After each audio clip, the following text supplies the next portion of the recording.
اعوذ باللہ من الشیطان الرجیم بسم اللہ الرحمن الرحیم الحمد للہ رب العالمین وصلی اللہ علی محمد وآلہ الطاہرین اللہم صلی علی محمد وآل محمد وعجل فرجہم۔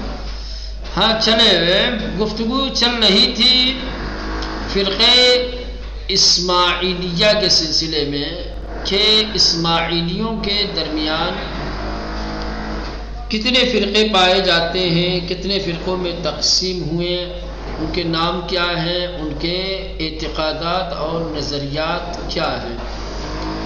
کل آپ بنیادی اور اصلی اسماعیلی جو ابتدائی اسماعیلی تھے ان سے آشنا ہوئے، جو لوگ امام کے زمانے میں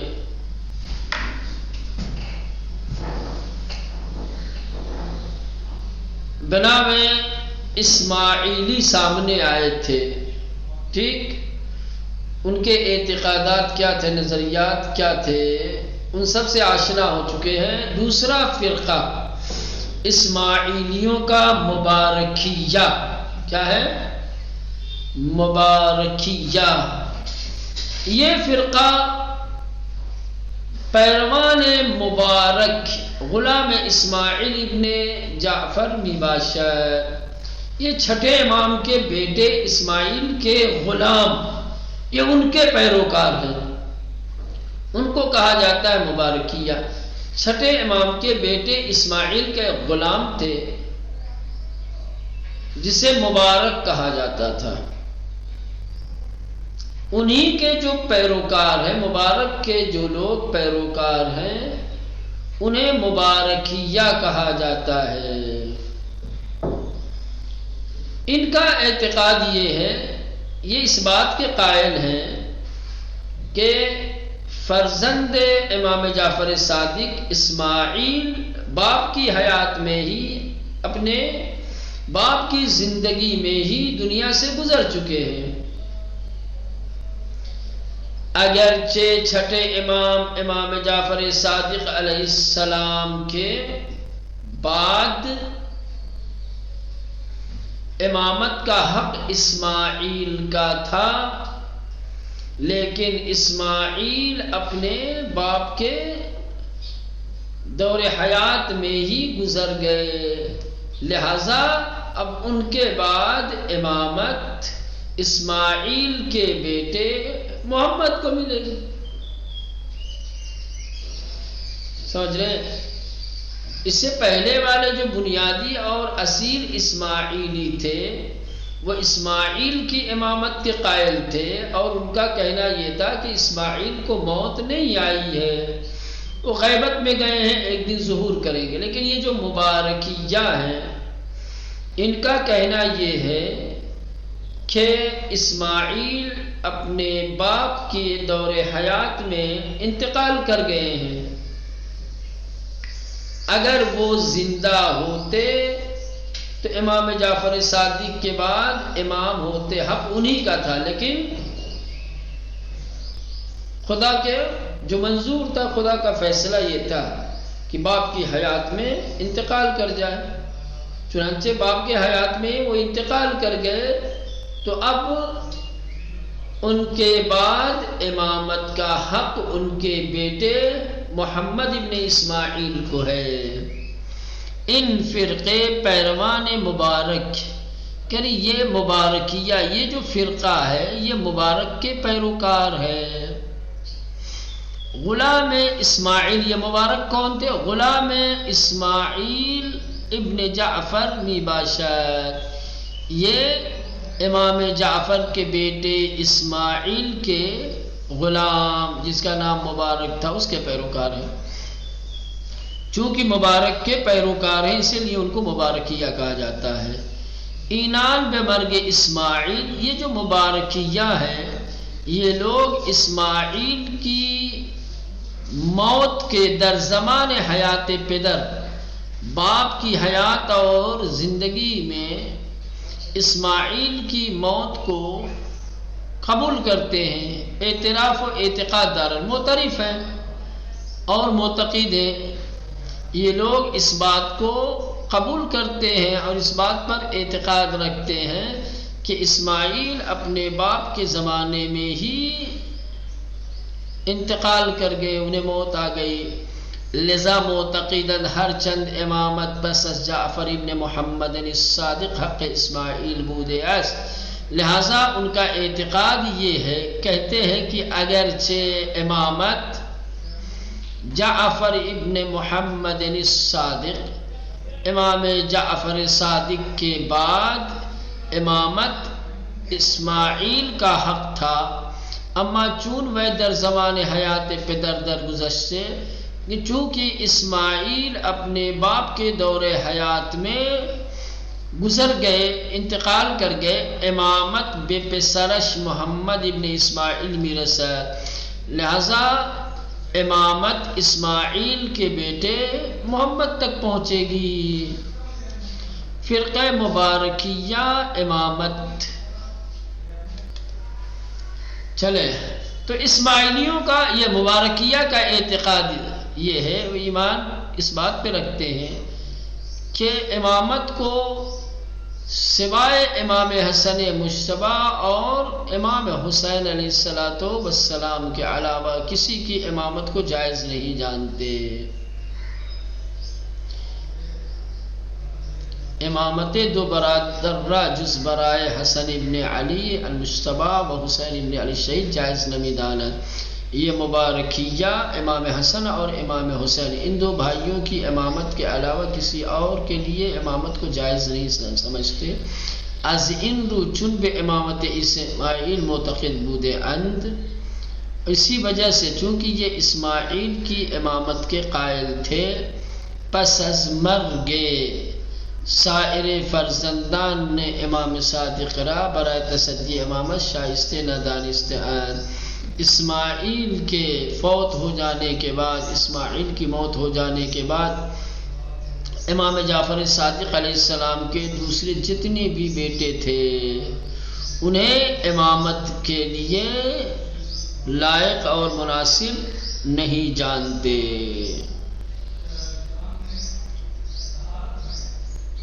وہ یہیں پہ آ کے ٹھہر گئے، محمد ابن اسماعیل کی امامت سے آگے نہیں بڑھے۔ تو یہ تھے مبارکیہ۔ اب آئیے کرامتہ یا کرامتہ۔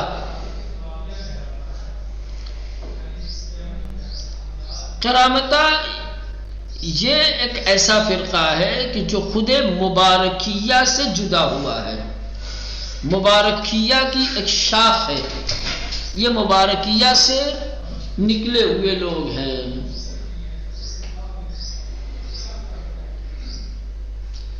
سمجھ رہے ہیں؟ یہ کرامتہ کہتے ہیں کہ جس وقت عبداللہ ابن میمون قداح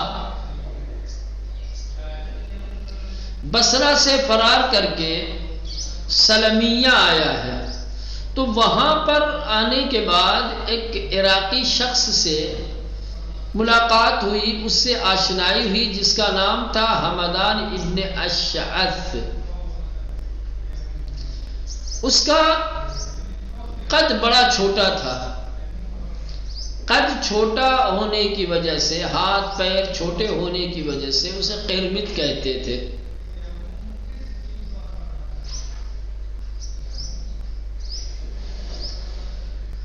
لہذا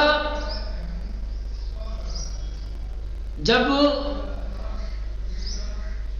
میمون قداح کی اس سے ملاقات ہوئی، جس کو قرمط کہتے ہیں، ٹھیک، اس کے ساتھ پھر اپنے اعتقادات، اپنے نظریات، اپنے افکار، یہ تمام چیزیں بیان ہونے لگی۔ اس کو آشنا کیا، بتایا، اسماعیلیوں کے جو نظریات و اعتقادات ہیں وہ سارے اس کے سامنے بیان کیے۔ اور اس نے بھی کیا کیا؟ کرامتہ نے یا قرمط نے، اور یہ بھی ابن میمون نے بھی اس کے ساتھ ہمکاری کی،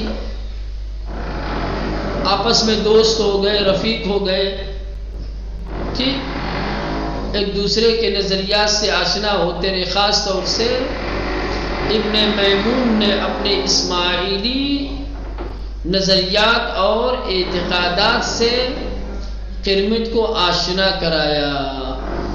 اب یہ جو قرمط تھا بڑا چالاک انسان تھا. اس نے کیا کیا کہ اس کے افکار کو، اس کے نظریات کو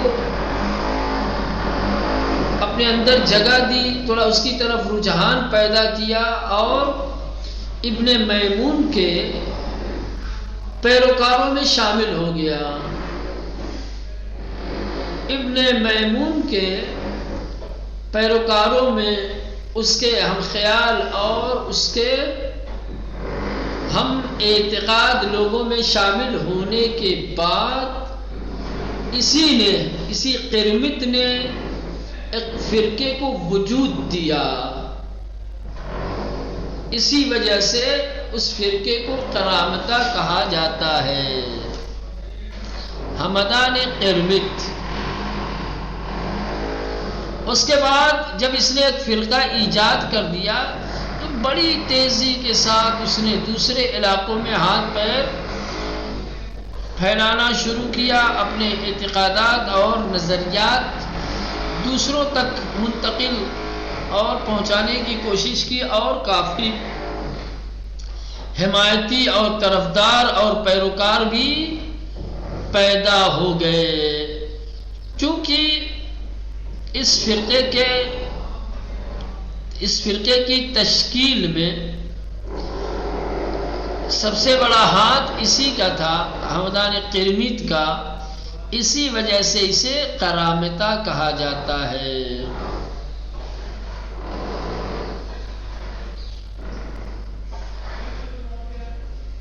اور پھر یہ 286 ہجری میں اتنے مضبوط ہو گئے، ان کی تعداد اچھی خاصی ہو گئی، لہذا ان لوگوں نے ایک قیام کیا حاکم بحرین کے حاکم عباسی کے اوپر. قیام کرنے کے بعد حکومت کو، پورے ملک کو اپنے اختیار میں لے لیا، اور اس طرح سے قرمطیوں کی ایک حکومت وجود میں آ گئی. اور 358 ہجری تک ان کی حکومت جاری رہی. کرامتہ فرقہ منشعب از مبارکیہ میں باشد، کہہ رہے کہ کرامتہ ایسا فرقہ ہے کہ جو مبارکیہ سے نکلا ہے، مبارکیہ سے منشعب ہوا ہے، یعنی نکلا ہے، یہ اسی کی ایک شاخ ہے. نقل شدہ نقل کیا گیا ہے کہ زمانے کے عبداللہ ابن میمون یہ مبارکیہ کا پیروکار تھا. یہ عبداللہ ابن میمون زمانی کے عبداللہ ابن میمون قدہ، کہہ رہے جس وقت عبداللہ ابن میمون قدہ از بصرے بسلمیہ بصرے سے فرار کر کے سلمیہ پہنچا ہے، بصرے سے فرار کیا اور سلمیہ پہنچا، در انجا بمردی عراقی آشنا شد. تو یہ ابن میمون وہاں پر، کہاں؟ سلمیہ پر، وہاں ایک عراقی شخص سے جان پہچان ہوئی بنام حمدان ابن اشعث، کہ جس کا نام حمدان ابن اشعث تھا، کہ بخاطر کوتاہی قد و پا، کہ قد اور پیروں کے چھوٹے ہونے کی وجہ سے، ہاتھ پاؤں قد و قامت چھوٹا ہونے کی وجہ سے بقرمط معروف بود، قرمط کے نام سے معروف تھا، اسے قرمط کہتے تھے. قرمط کہنے کی وجہ اسے کہ قد و قامت کا چھوٹا ہونا تھا، ویلا اس کا اصل نام تھا حمدان ابن اشعث. قرمط از طریق ان آشنائی، قرمط جو ابن میمون کے ساتھ جان پہچان ہوئی تھی، اس جان پہچان کی وجہ سے با افکار و اندیشہ اسماعیلیے آشنا شدے، اسماعیلیوں کے نظریات، ان کے اعتقادات اور ان کے افکار سے یہ آشنا ہوا۔ وبا ابن میمون ہمکاری کر، اور پھر ابن میمون کے ساتھ ہمکاری کرنے لگا۔ یہ بھی اس کا ہم پیالہ، ہم نوالا، ہم خیال، ہم فکر ہو گیا۔ بے دلیل زیرکی خود توانست۔ اب یہ حمدان ابن اشعث جسے قرمط کہا جاتا ہے، وہ اپنی چالاکی اور ہوشیاری کی وجہ سے اس نے کیا کیا؟ توانست درمیان پیروان ابن میمون کسب موقعیت کنند۔ ابن میمون کے جو پیروکار تھے ان کے درمیان ایک خاص مقام حاصل کرے۔ ابن میمون کے پیروکاروں کے بیچ اس نے ایک اپنے لیے اچھی جگہ، ایک خاص موقعیت، ایک خاص مقام بنائی اس نے۔ وعنوان امام و رئیس فرقہ بدست آورد، وعنوان امام و رئیس فرقہ بدست آورد، اور پھر یہ اپنے فرقے کا امام اور رئیس کے عنوان سے پہچانا جانے لگا، یعنی ایسی موقعیت ملی۔ اس طریقے سے ابن میمون کے پیروکاروں میں اس نے جگہ بنائی کہ پھر اسی کو لوگ امام اور رئیس کہنے لگے، فرقے کا رئیس اور فرقے کا امام۔ اس کے بعد حمدان قرمط بزودی توانست۔ اب یہ حمدان قرمط بڑی جلدی اس بات پر قادر ہو گیا کہ در بین النہرین، خوزستان، بحرین، سوریے، بیمن طرفدارانی پیدا کند۔ بڑی جلدی حمدان قرمط نے ان علاقوں میں، ان سرزمینوں پر اپنے حمایتی اور طرفدار بنا لیے۔ پیروان او کی کرامت خواندے می شوند۔ جو حمدان قرمط کے پیروکار تھے، جو اس کے اعتقاد کو قبول کرتے تھے، انہیں کرامتا کہا جانے لگا۔ بسال، اب یہ جو کرامتا تھے، بسال 286 ہجری توانستن، 286 ہجری میں انہوں نے کیا کیا؟ باشورش و قیامی علیہ حاکم عباسی بحرین کا جو عباسی حاکم تھا اس کے خلاف قیام اور شورش برپا کر دی، اور اس قیام اور شورش کے ذریعے سے انہوں نے کیا کیا؟ قدرت را در ان کشور میں دست گرفتے، اس ملک کی حکومت کو اپنے اختیار میں لے لیا۔ بحرین کے عباسی حاکم کو شکست دے کر کے اس ملک کی طاقت اور قدرت کو اپنے اختیار میں لے لیا۔ وہ حکومت قرمطیان را بے وجود آوردند، اور قرمطیوں کی حکومت قائم کر دی وہاں پر، کہ تا سال 358 ہجری دوام آورد، اور قرمطیوں کی حکومت وہاں پر 358 ہجری تک باقی رہی، چلتی رہی۔ علاوہ بر ان کرامتا در حرکت ہائے شورش گرانے دیگری کی در یمن و سوریہ و ایران لباسن صورت گرفتے نقش اساسی داشت۔ یہ قرمطیوں کا پہلا قیام اور شورش نہیں تھی کہ حکومتوں کے خلاف بغاوت کریں، بلکہ بحرین کے علاوہ یمن، سوریہ اور ایران میں بھی عباسیوں کے خلاف انہوں نے بہت سارے قیام کیے، بہت ساری بغاوتیں کی ہیں، یا جو بغاوتیں ان ممالک میں پیش آئی ہیں عباسیوں کے خلاف، ان قیام اور ان بغاوتوں میں یہ کرامتا کا ہاتھ تھا۔ یہ بنیادی ہاتھ انہی لوگوں کا تھا، یہی لوگ سرغنہ ہوتے تھے، یہی لوگ ابھارتے تھے۔ کرامتا معتقدند کہ محمد ابن اسماعیل نہ مردے بلکہ زندہ بدر شہرہائے روم زندگی میں کنند۔ اب یہاں سے ان کے اعتقاد تھے، آپ کو تاریخ بتا رہے تھے کہ یہ کرامتا کہاں سے وجود میں آئے ہیں، مبارکیہ سے نکل کے یہ کرامتا کیسے بن گئے، وہ پورا آپ نے دیکھا کس طریقے سے۔ اب ان کے کرامتا کے اعتقادات کیا ہیں؟ کہہ رہے کہ یہ معتقد ہیں کہ محمد ابن اسماعیل مرے نہیں ہیں. یہ بالکل جو بنیادی اور اصلی ابتدائی جو اسماعیلیہ تھے، جو ان کا نظریہ تھا، وہی نظریہ ان کا ہے، مبارکہ کے برخلاف. کہتے ہیں کہ اسماعیل مرے نہیں ہیں، ان کو موت نہیں آئی ہے، بلکہ روم کے شہروں میں سے کسی شہر میں رہتے ہیں. وہ قائم و محدیث کہہ رہے ہیں کہ قائم اور مہدی جسے کہا جاتا ہے یہ وہی ہے، اسماعیل ہی قائم و مہدی ہے. وَأَز نظر کرامت قائم کسیس کی بے پیامبری قیام خواہد کر، و آئینی نو خواہد آورد، دین محمد را از نسخ نجات خواہد داد. کرامتہ کے نظریے کے مطابق کہتے ہیں کہ قائم وہ شخص ہے کہ جو پیامبری کے ساتھ قیام کرے گا، بے پیامبری قیام خواہد کر، اور ایک نیا آئین، ایک نیا دین لے کر کے آئے گا، اور دین محمد کو نسخ سے نجات دلائے گا. جو تبدیلیاں واقع ہوئی ہیں دین محمد میں، ان تبدیلیوں کو ختم کرے گا. کرامتہ محمد ابن اسماعیل در شمار پیغمبران اولو العزم نامی برند.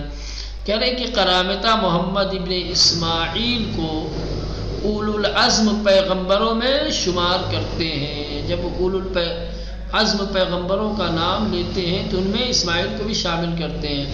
ومعتقداً ہر ایک از پیغمبران اولو العزم آورند شریعت جدیداً، اور کہتے ہیں کہ ہر اولو العزم پیغمبر نئی شریعت لے کر کے آتا ہے. لہذا چونکہ یہ بھی اسماعیل بھی اولو العزم پیغمبر ہے، لہذا وہ بھی نئی شریعت لے کر کے آئیں گے، اور جو شریعت قبلی ہے اس کو نسخ کر دیں گے. جلدی سے ختم کر دیں. کرامتہ ہمچنین معتقداً ایمان بے تنہائی راہ نجات و راہی از قیود اخلاق. کرامتہ ایمان کو بہت زیادہ اہمیت دیتے ہیں. کہتے ہیں کہ نجات کے لیے اور اخلاقی قیود سے رہائی پانے کے لیے ایمان ہی کافی ہے. اگر آپ کا اعتقاد، آپ کا ایمان صحیح ہے تو یہ ایمان صحیح آپ کو نجات دلا دے گا. سمجھ رہے ہیں؟ آپ ایک بااخلاق انسان ہیں، آپ جو چاہے کرنا چاہو کرو، ایمان صحیح ہونا چاہیے تمہارا. کرامتہ ہمچنین معتقداً اسی طریقے سے کرامتہ کا ایمان ہے کہ معتقداً کہ ایمان بے تنہائی راہ نجات و رہائی از قیود اخلاقیز. کہتے ہیں کہ ایمان ہی نجات کا تنہا راستہ ہے اور قیود اخلاقی سے بچنے کا. بعلاوہ معتقداً اس کے علاوہ ان کا اعتقاد یہ بھی ہے کہ عمل بے احکام شرعی عمل بے معانی باطنی انا، کہ شریعت کے احکام پر عمل کرنا، ان کے باطنی معنی پہ عمل کرنا ہے. تم سے جب کہا جاتا ہے کہ نماز پڑھو تو نماز پڑھنے سے مراد یہ نماز نہیں، روزہ یہ روزہ نہیں کہ بھوکے رہو دن، نہ جو اس کا حقیقی اور باطنی معنی ہے اس پر عمل کرنا ہے، نہ عمل بے زوائے. ہمچنین کرامتہ بوسیدن حجر اسود را تقبیح نمودے. اسی طریقے سے کرامتہ نے حجر اسود کو بوسہ دینے اور اس کے چومنے کی مذمت کی ہے. پاکستانی راکی بے بوسیدن حجر اسود اعتقاد دارن، اور جو لوگ حجر اسود کو چومنے کا اعتقاد رکھتے ہیں، کہتے ہیں کہ چومنا چاہیے، بے کفر متہم کنند. کرامتہ ان لوگوں کو کفر سے متہم کرتے ہیں، ان پہ یعنی کفر کا الزام لگاتے ہیں، انہیں کافر سمجھتے ہیں. حتیٰ نقل شدہ اس کی کرامتیں برائے ربودن حجر اسود تلاش کردن، یہاں تک نقل کیا جاتا ہے کہ کرامتہ نے خانہ کعبہ سے حجر اسود کو چوری کرنے کا بھی ارادہ کیا، ہٹانے کا بھی. کرامتہ نے اس بات کی کوشش کی ہے باقاعدہ کہ کسی طریقے سے حجر اسود کو دیوار کعبہ سے ہٹا دیا جائے، کہ با مقاومت و مخالفت شدید مردم ناکام ماندہ. لوگوں نے مخالفت کر کے، لوگوں نے مقاومت کر کے حجر اسود کی حفاظت کی اور قرامطہ کو ناکام بنایا۔ اگر لوگ ان کے مقابلے میں کھڑے نہ ہوئے ہوتے، لوگوں نے روکا نہ ہوتا، مخالفت نہ کی ہوتی، تو یہ اپنے نظریے کو عملی جامہ پہنا چکے ہوتے، حجر اسود کو وہاں سے کہیں اور رکھ دیا ہوتا۔